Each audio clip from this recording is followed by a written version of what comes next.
Talvez a pior parte não seja ter sido rejeitado. Talvez seja descobrir quem você virou para evitar isso.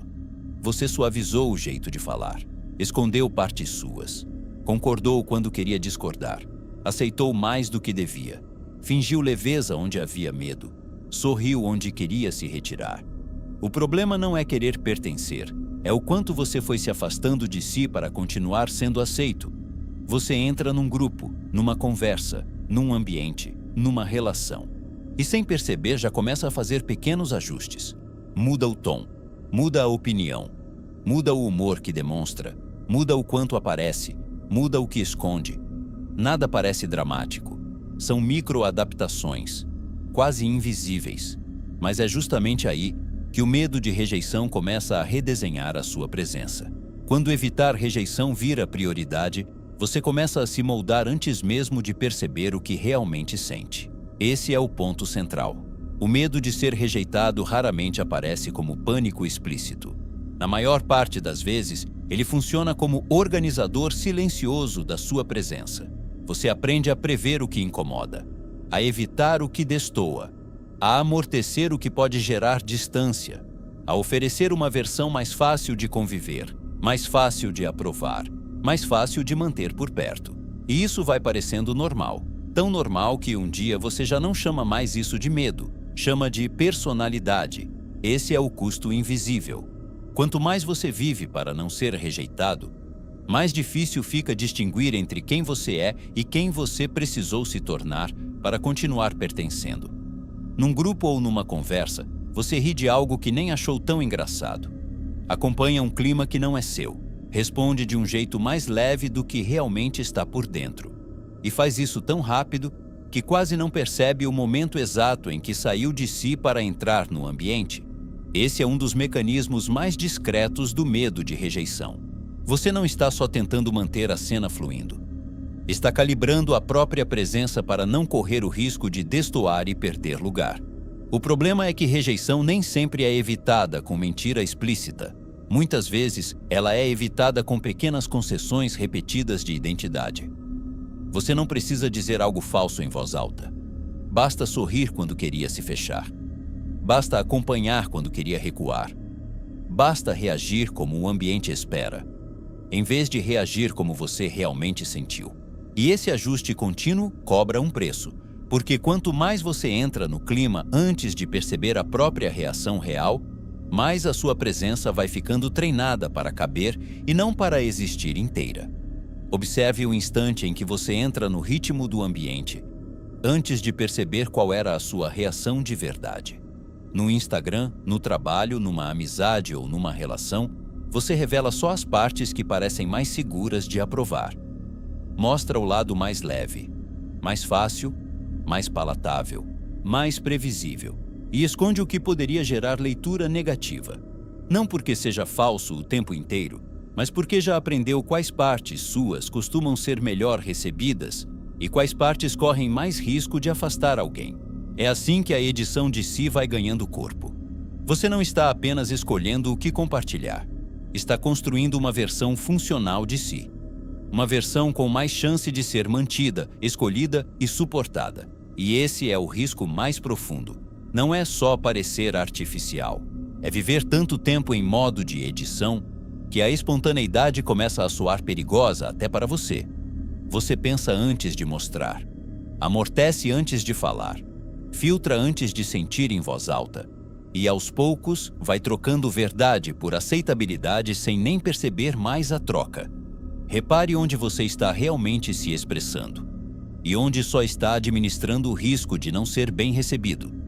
Depois de um tempo, isso deixa de ser adaptação pontual. Vira identidade social.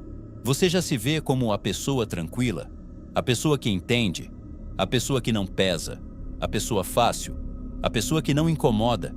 E quando isso acontece, o problema muda de lugar. Já não está só no que você faz, está na maneira como você sustenta valor sobre si. O seu pertencimento começa a depender dessa versão mais aceitável.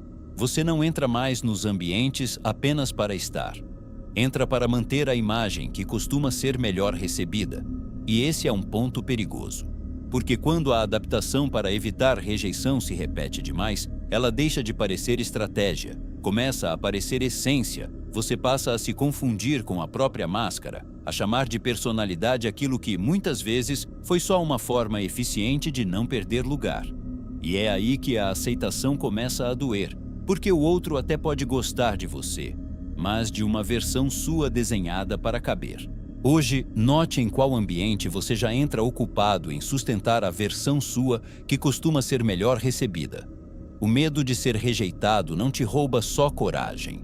Ele pode roubar forma, porque quando você passa tempo demais se ajustando para permanecer aceito, a rejeição mais constante já não vem dos outros. Começa a vir de você contra você mesmo. Você está cercado de gente.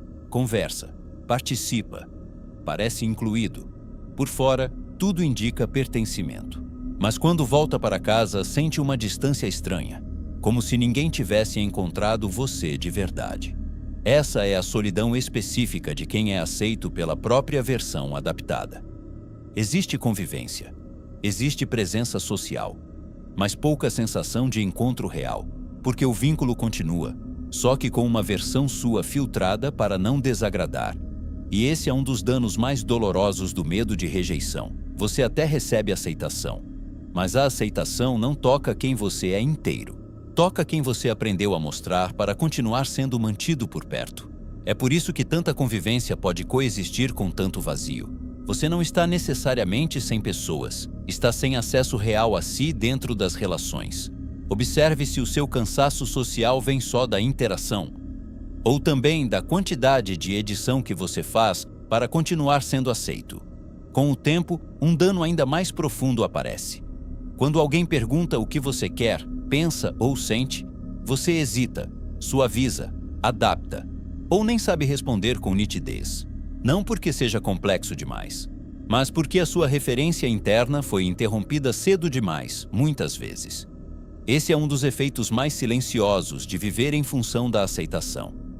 O medo de rejeição não controla só o seu comportamento com os outros, vai enfraquecendo também a sua intimidade consigo.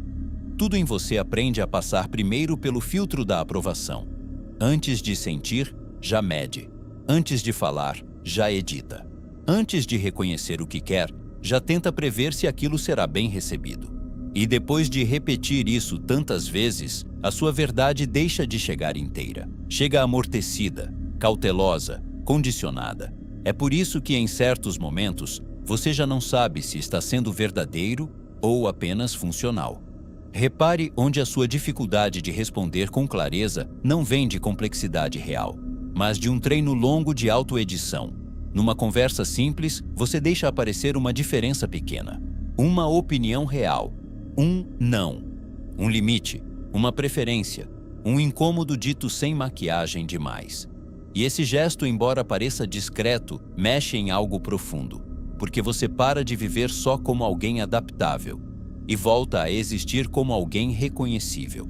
Não virou rígido, não virou brusco, não parou de conviver, só permitiu que a sua forma aparecesse, mesmo correndo o risco de não agradar perfeitamente. É aqui que alguma integridade volta. Você percebe que pertencer não precisa significar desaparecer, que ser aceito não deveria exigir amputação contínua, que mostrar uma diferença não destrói automaticamente o vínculo. O que devolve força não é virar inflexível, é conseguir permanecer presente sem se desmontar para caber melhor. E esse é um ponto raro, porque muita gente sabe conviver, muita gente sabe se adaptar, mas pouca gente consegue pertencer, sem se abandonar no processo. Hoje note um momento em que você pode deixar uma verdade simples aparecer, sem editá-la demais para garantir aceitação. Porque no fim, o que o medo de rejeição faz de pior não é te deixar ansioso. É te acostumar a existir como uma versão sua que quase nunca pode ficar inteira. Muita gente não está sofrendo só porque foi rejeitada. Está sofrendo porque passou tanto tempo evitando rejeição, que já não sabe mais quem seria sem essa adaptação constante.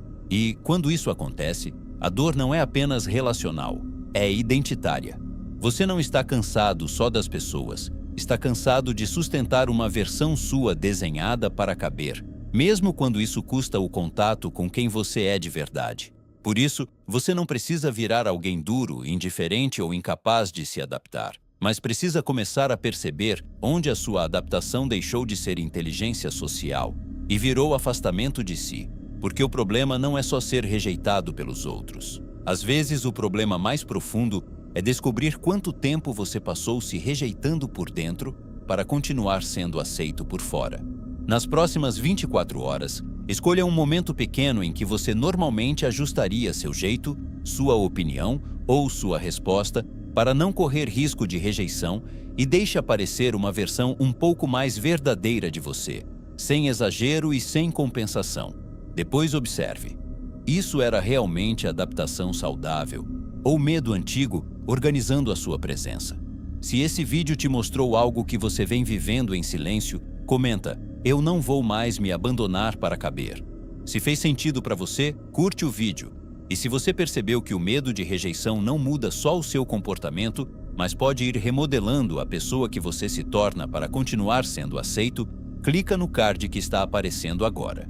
Porque o próximo passo dessa conversa é entender o que acontece quando você está sendo gentil, mas no fundo só não sabe se impor. E se você quer continuar aprofundando esse tipo de reflexão, se inscreve no canal.